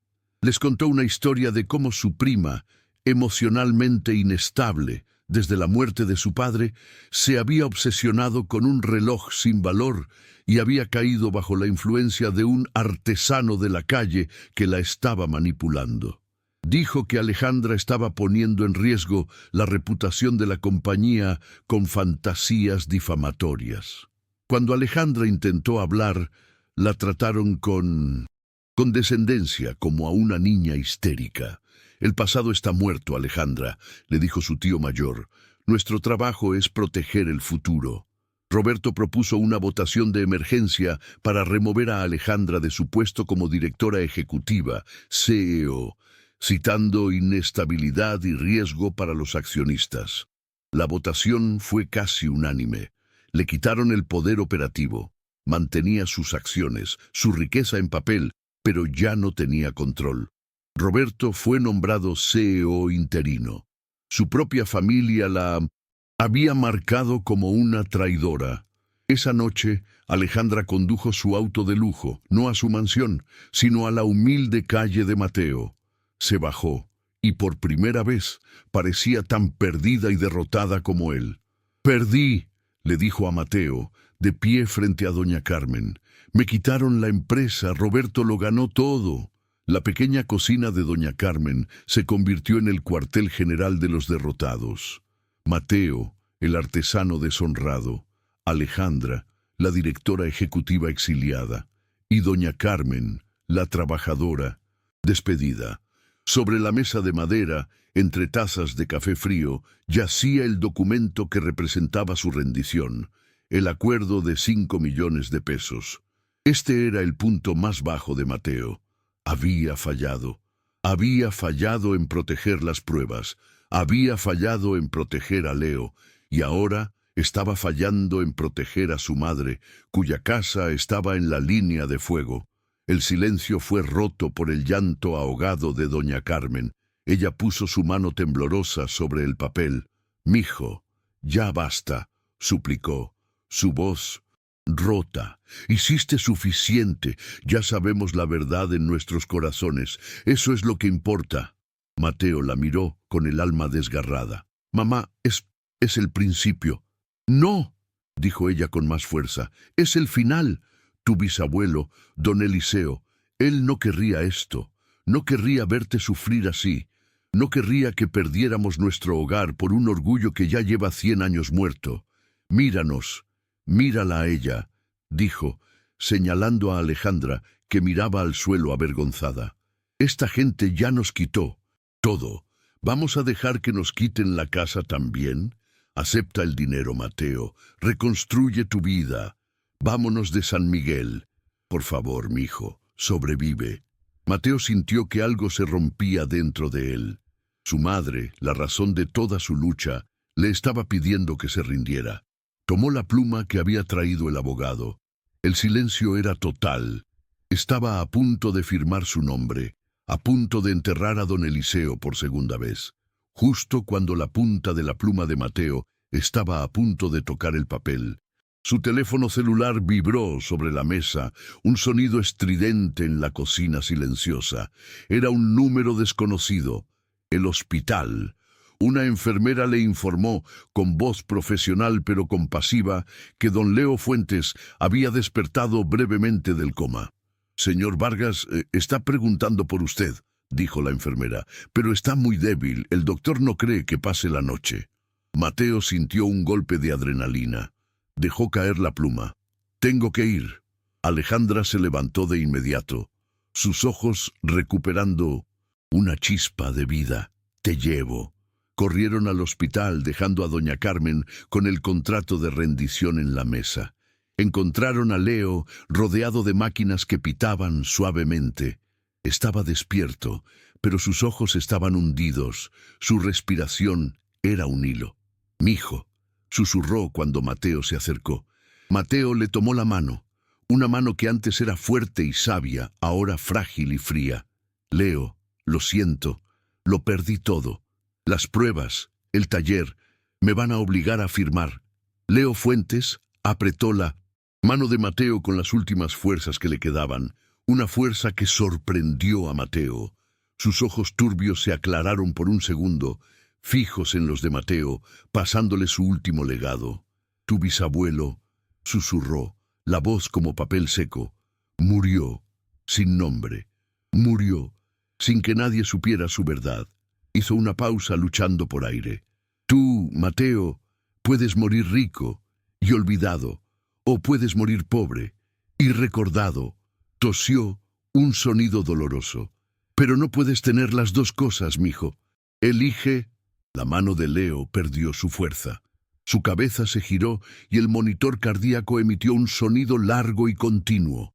Leo Fuentes, el guardián de la memoria, había muerto, pero con su último aliento le había devuelto a Mateo su propósito.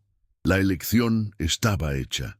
De pie, en el pasillo estéril del hospital, bajo la luz fluorescente que parpadeaba sobre ellos, Mateo sintió que el mundo se reacomodaba. El sonido del monitor cardíaco de Leo, ahora silencioso, resonaba en sus oídos. Las últimas palabras de su mentor, rico y olvidado, o pobre y recordado, se grabaron en su alma. Vio con una claridad aterradora el camino que su madre le suplicaba tomar: aceptar los 5 millones, firmar el acuerdo de silencio. Sería repetir la historia. Sería convertirse en Catalina Castellanos, eligiendo la comodidad sobre la verdad, permitiendo que los poderosos borraran a los artesanos una vez más. Se convertiría en cómplice del segundo asesinato de don Eliseo Vargas. La rabia que sintió en el antayer, la vindicación regresó, pero ya no era caliente. Era fría, dura y afilada como el acero de sus herramientas. Se giró hacia Alejandra, que lo miraba con ojos llenos de dolor, esperando su decisión. «No voy a firmar», dijo Mateo, su voz tranquila, pero con una finalidad que no admitía discusión. «Voy a volver a casa, voy a romper ese maldito acuerdo, vamos a exponerlos». Alejandra lo miró, su rostro una mezcla de miedo y alivio. «Mateo, ¿cómo?», susurró. «Roberto tiene las pruebas. Tiene la carta, las fotos, nos quitó todo, nos van a aplastar». Mateo negó con la cabeza. «Él tiene el papel, pero nosotros tenemos la verdad, y yo soy la prueba viva. Yo soy el relojero artesano que hizo latir ese reloj. Yo soy un Vargas, y eso no me lo puede quitar». La chispa en los ojos de Mateo encendió algo en Alejandra. La decisión de él, tan pura y absoluta, la inspiró. Ella, la estratega, la mujer de negocios exiliada, vio el camino. «Tienes razón», dijo ella, su mente corriendo a toda velocidad. «No podemos ganar en los tribunales. Roberto ganó esa batalla antes de empezarla. Él tiene a los abogados, a los medios comprados, y ahora tiene las pruebas físicas. Pelear en su terreno es un suicidio». Regresaron a la pequeña casa de Mateo. Doña Carmen vio la determinación en el rostro de su hijo y supo, con terror y orgullo, que la rendición había sido rechazada. Alejandra comenzó a caminar por la pequeña cocina, su energía deseó regresando con fuerza. «Así que no pelearemos en su terreno, pelearemos en el nuestro». Mateo la miró.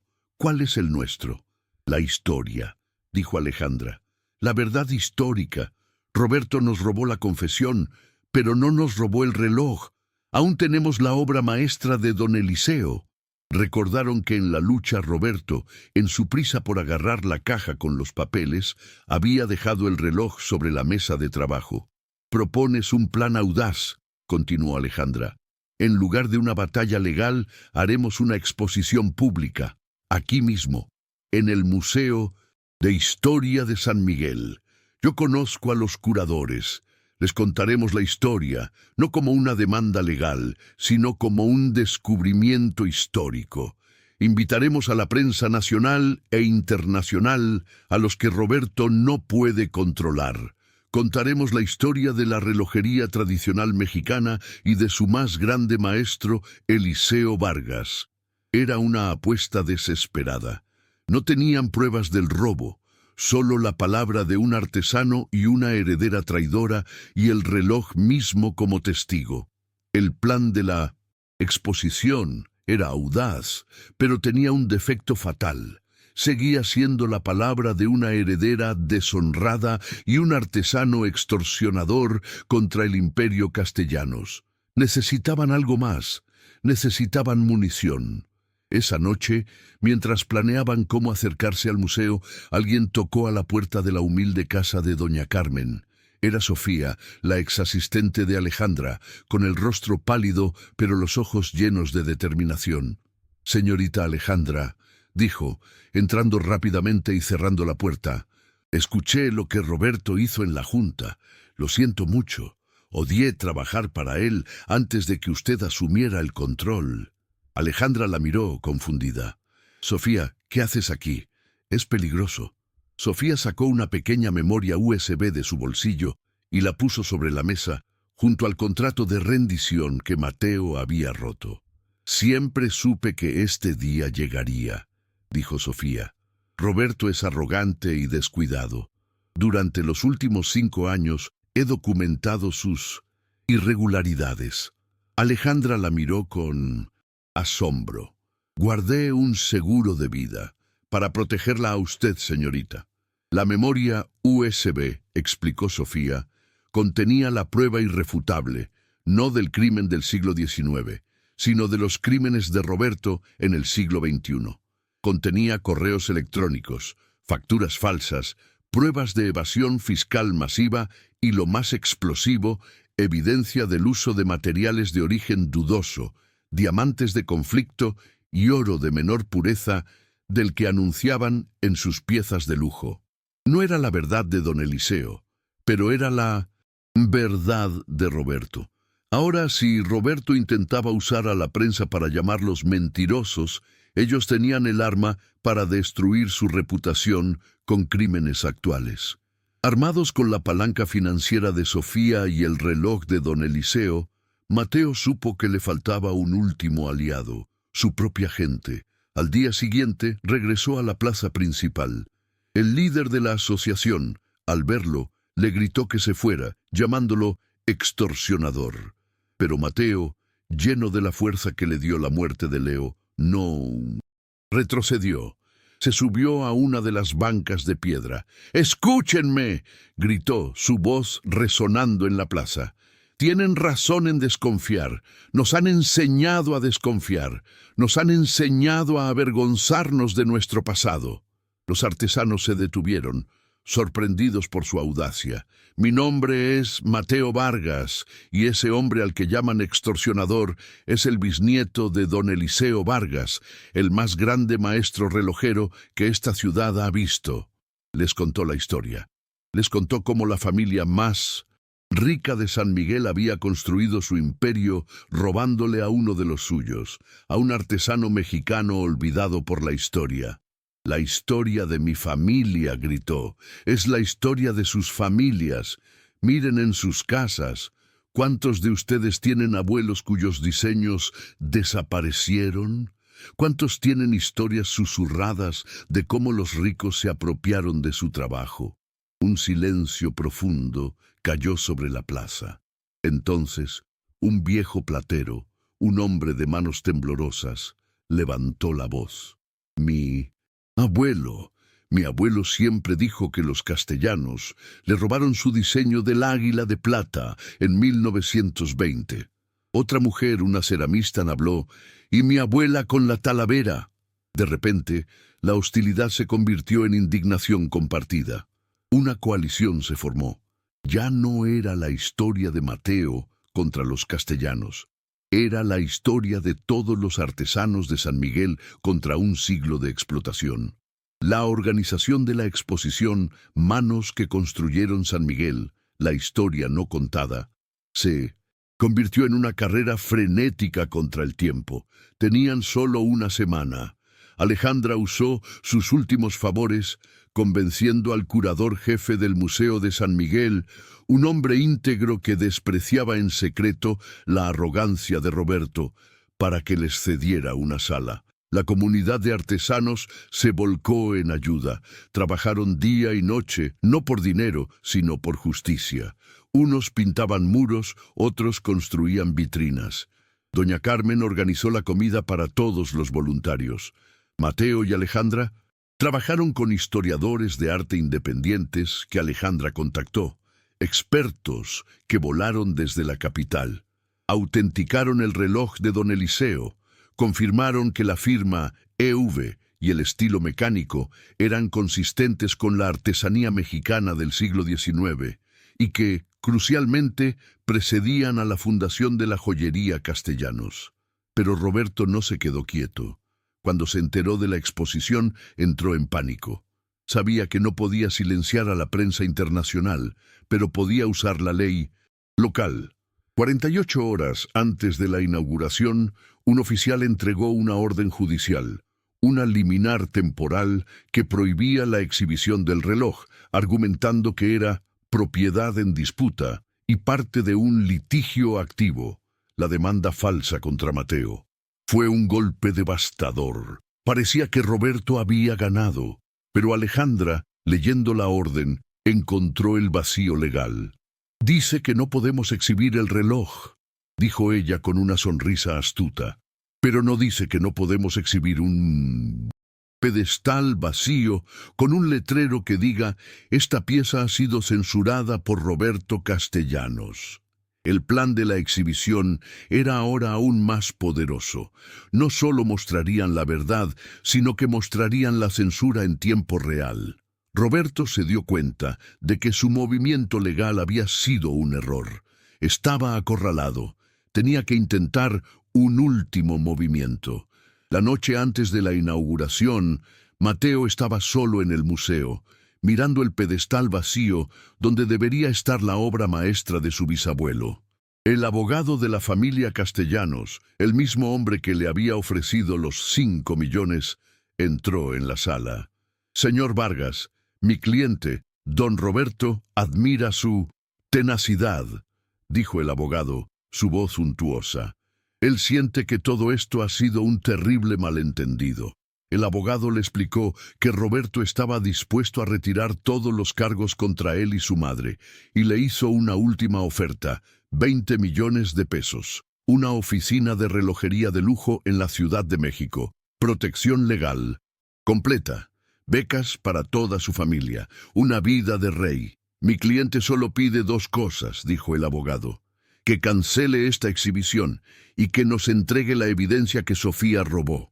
Se refería a la memoria USB. Era la oferta final del diablo. 20 millones por su silencio. Mateo pensó en el dinero. Podía salvar a su madre. Podía tener todo lo que siempre soñó.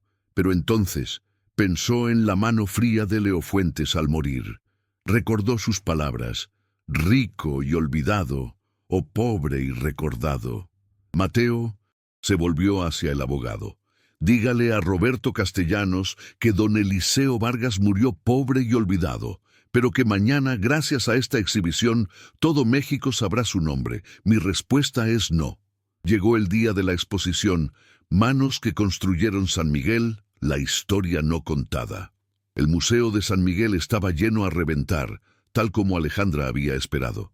La sala principal bullía con una mezcla de gente que nunca antes se había reunido en ese espacio. En la primera fila estaban los artesanos de la plaza, la coalición que Mateo había formado. Sus rostros curtidos por el sol miraban con una mezcla de desafío y miedo. Doña Carmen estaba entre ellos, con lágrimas silenciosas corriendo por sus mejillas, sosteniendo con fuerza la única foto desvaída que tenía de don Eliseo. Detrás de ellos estaba la prensa nacional e internacional, atraída por el rumor de un escándalo que involucraba el nombre más poderoso de San Miguel. Y en un rincón oscuro, en la parte de atrás, estaban ellos, los miembros de la familia Castellanos, los tíos, los primos y el propio Roberto Castellanos, flanqueado por sus abogados. Roberto había venido a saborear su victoria, a ver a Alejandra y a Mateo humillarse públicamente, convencido de que no tenían pruebas. En el centro de la sala, bajo un solo foco de luz, no había una obra maestra. Había un pedestal de terciopelo vacío, y junto a él, un letrero enmarcado que decía: censurado, el reloj maestro de don Eliseo Vargas, 1889. Su exhibición ha sido prohibida por orden judicial, a petición de don Roberto Castellanos. El silencio en la sala era espeso, cargado de electricidad. Un pequeño podio se colocó junto al pedestal vacío. Alejandra Castellanos Vega subió los escalones. No vestía como la CEO de un imperio, Vestía un sencillo traje negro, su rostro pálido, pero sus ojos ardiendo con la determinación de una mártir. Respiró hondo, miró a Roberto en la parte de atrás y luego se dirigió al micrófono. «Buenas noches. Mi nombre es Alejandra Castellanos Vega», comenzó, su voz temblando ligeramente pero clara. «Y estoy aquí esta noche para admitir públicamente que la fortuna de mi familia, el imperio de joyerías Castellanos, fue construida sobre una mentira». Un jadeo colectivo recorrió la sala. Los abogados de Roberto gritaron «¡Difamación!». Roberto se puso de pie, su rostro rojo de furia. Pero Alejandra continuó, su voz cobrando fuerza. «Nuestra fortuna se construyó sobre el robo de diseños a artesanos mexicanos y, específicamente, sobre la destrucción total de un genio olvidado, el hombre que construyó el reloj que mi primo prohíbe que vean esta noche, don Eliseo Vargas». Les contó todo. Les contó la confesión de su bisabuela Catalina. Les contó cómo su bisabuelo Augusto había sido el aprendiz, no el maestro. Les contó cómo habían fabricado la historia del fracaso y el alcoholismo para arruinarlo. «Por generaciones mi familia ha borrado estas historias para proteger nuestra reputación», dijo, las lágrimas ahora sí corriendo por su rostro. «Eso se acaba hoy. Esta es mi historia de justicia y redención, o al menos el comienzo de ella». Cuando Alejandra bajó del podio, temblando pero liberada, le cedió el lugar a Mateo. Él, que nunca había hablado frente a más de 3 personas, se paró frente a los micrófonos. Vio a los artesanos en la primera fila. Vio a su madre, doña Carmen, llorando con orgullo. Vio a Roberto, en la parte de atrás, burlándose de él. Y entonces habló. No dio un discurso. Contó su historia. «Mi nombre es Mateo Vargas Rivera», dijo, su voz firme. «Y durante 28 años viví con la vergüenza de un fracaso que no era mío. Hoy sé que soy el bisnieto de un genio». Contó la historia del reloj, del mecanismo secreto, de la tumba de silencio que había rodeado a su familia. Habló por don Eliseo y habló por Leo Fuentes, un hombre bueno que fue asesinado por proteger esta verdad. En ese momento, Roberto Castellanos explotó. «¡Mentiras! ¡Es una conspiración!», gritó avanzando por el pasillo. «Este delincuente está difamando a mi familia. Seguridad, deténganlo». Pero justo cuando sus abogados intentaban detener el evento, una reportera de investigación de la capital levantó la mano. «Señor Roberto Castellanos», dijo, su voz amplificada por un micrófono propio. «Hablando de difamación, es cierto que la joyería Castellanos, bajo su dirección, está siendo investigada actualmente por evasión fiscal y por importar materiales de zonas de conflicto. Según esta evidencia». La reportera levantó la memoria USB que Sofía le había filtrado. El caos se desató. Los flashes de las cámaras se volvieron hacia Roberto, cuyo rostro pasó del rojo al blanco pálido. La historia del siglo XIX era el escándalo, pero los crímenes del siglo XXI eran la prueba. En los días siguientes, las revelaciones fueron brutales. El imperio castellano se derrumbó. Roberto y varios miembros del Consejo fueron arrestados, no por el crimen de 1889, sino por el fraude de 2025. El villano finalmente fue castigado. Pasaron los meses y San Miguel de Allende comenzó a sanar. Con Roberto y la vieja guardia fuera, la junta directiva, desesperada por salvar la compañía del boicot, le rogó a Alejandra que regresara como CEO. Ella aceptó, pero con sus condiciones. Implementó cambios radicales. Renombró la empresa Castellanos y Vargas, dándole crédito a don Eliseo. Creó la Fundación Eliseo Vargas para la Justicia para Artesanos, financiada con el 30% de las ganancias. Y su primera acción fue financiar el sueño de Mateo, la Escuela de Alta Relojería don Eliseo Vargas, un lugar para enseñar gratis a jóvenes de familias humildes. Mateo, ahora un maestro reconocido, por fin pudo honrar a su madre. Doña Carmen presidió la ceremonia donde el nombre de don Eliseo Vargas fue inscrito en una placa de oro en el centro histórico como maestro fundador de la artesanía de San Miguel. Y así llegamos a nuestra escena final, un año después. Es un atardecer en 1900. La plaza principal. Mateo está en su banca, la misma banca, ahora un símbolo de honor. Trabaja allí una vez por semana, para nunca olvidar, dice. Alejandra se acerca, vestida con ropa sencilla, llevando de la mano a un niño pequeño. Es su hijo, el amor que nació en la tensión de ese taller, esa conexión profunda, se había convertido en una familia. Se habían curado mutuamente. Él restauró la verdad de la familia de ella, y ella restauró el legado de la familia de él. Y así, mis queridas amigas, el tiempo, que había sido congelado por la mentira, finalmente volvió a latir, marcando un futuro de paz. La justicia, aunque tardó más de un siglo, llegó. Si esta historia de justicia y redención y amor verdadero ha tocado su corazón, no olvide suscribirse a nuestro canal, dejar su me gusta y compartir esta historia, porque todos merecemos que la verdad finalmente encuentre la luz.